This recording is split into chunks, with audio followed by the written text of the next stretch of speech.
Hi everyone, it's Laurel, and I thought I would do a quick video showing you how I made this card right here. It's a one-layer card with lots of fun colors on it for the different words, and I'm making something very similar to this, except it's going to be a one-layer card. I'm using the Subway Holiday Art stamp set by My Favorite Things. I'm pretty sure that's what it's called. All the supplies will be linked up on the blog. And I'm just going to start by securing my card in place. That's just some kind of masking tape, and I'm working with this Martha Stewart footed press, but before I got started, I wanted to show you the difference between my two little stamping presses. To the left is Fiskars, to the right is Martha. You can see the size difference. I got Martha because I wanted a smaller footed press that works great for smaller images because I really like having those little foam feet. It really helps when I'm lining up my images.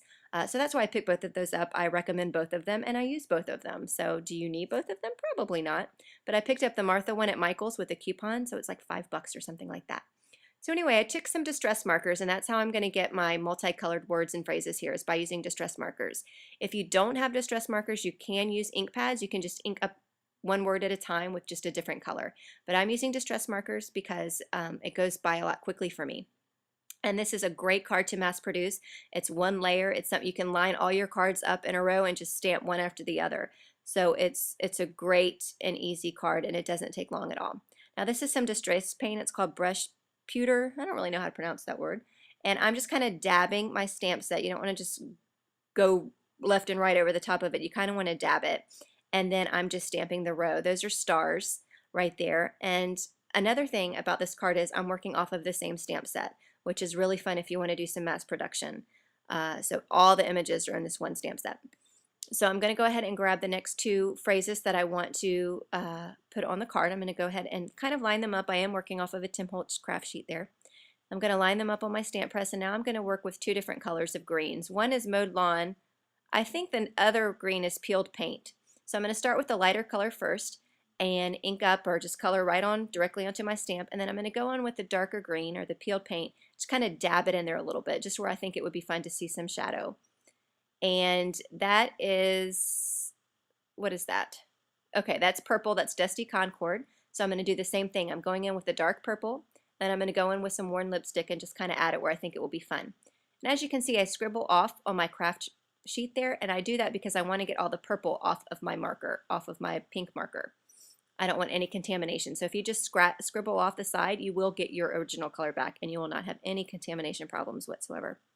So now I'm picking the little dotted row stamp set and doing the same thing with the distress paint to create my little border there.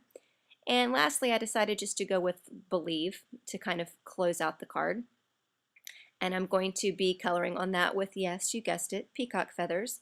My favorite color of distress inks. The Happy Christmas, by the way, the Happy is festive berries, and the Christmas is peacock feathers. So there I am. I'm just going to stamp those right down. And then this, a lot of people ask me how I clean my stamps, and I just use a baby wipe. I go to Target or whatever and get their knockoff brand, like the really cheap baby wipes.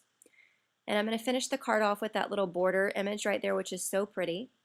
And I'm fairly happy with how everything looks, so I decided to grab the 3 snowflakes that come in the set, and I am going to stamp them all around the card with some shadow inks, Hero Art shadow inks in the gray family. I'm going to start with the silver.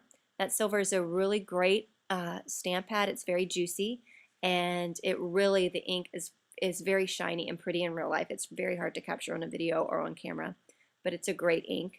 I'm going to go in with, this is charcoal. This is a fantastic deep gray ink. It is so pretty. So I thought that would be fun, kind of tie it in. I'm stamping, I'm turning the snowflakes, I'm stamping off the page. I just really want to fill up that background with fun snowflakes. And I think that last one is soft granite maybe. I think that last grade. And I'm not really happy with the proportions of this card. I think there's too much card at the bottom. So that's not a problem. I'm going to grab my trimmer there and I'm going to trim off some of the bottom until I get it proportional for me. And once I trimmed off that bottom, I was pretty happy with it. I'm going to round the corners down there at the bottom. It's still going to fit in a regular envelope, not a big deal to trim off the bottom. And that completes the card for today. So I hope you guys are inspired to make some Christmas cards. Thanks for watching.